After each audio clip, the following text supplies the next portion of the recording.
एक किसान के पास एक बिगड़ैल सांड था। उसने कई पशु सींग मारकर घायल कर दिए। आखिर तंग आकर उसने सांड को जंगल की ओर खदेड़ दिया। सांड जिस जंगल में पहुंचा वहां खूब हरी हरी घास उगी थी।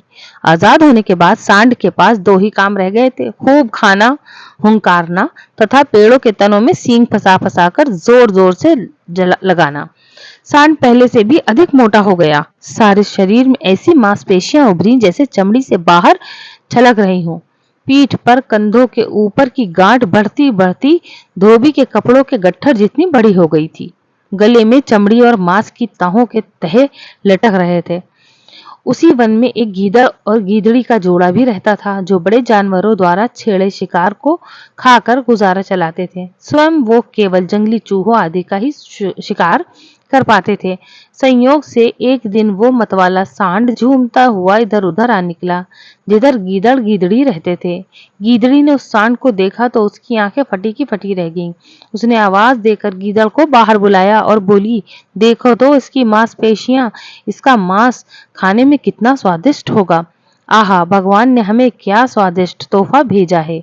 गीदड़ ने गीदड़ी को समझाया, सपने देखना छोड़ो, उसका मांस कितना भी चर्बीला और स्वादिष्ट हो, हमें क्या लेना।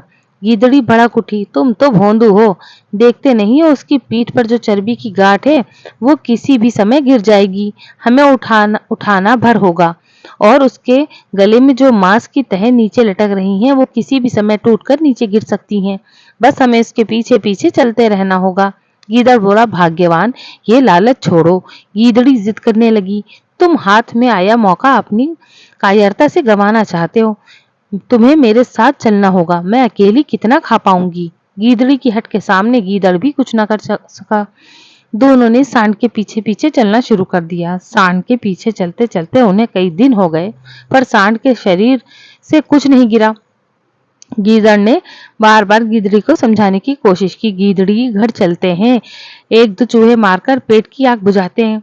गीदड़ी की अकल पर तो पर्दा पड़ गया था। वो न मानी, नहीं, हम खाएंगे तो इसका मोटा ताजा स्वादिष्ट मांस, कभी न कभी तो ये गिरेगा ही। बस दोनों सांड के पीछे लगे रहे। भूखे प्यासे एक दिन दोनों गिर पड़े और फिर न उठ सके। सीख, अधिक लालच का फल सदा बुरा ही होता है।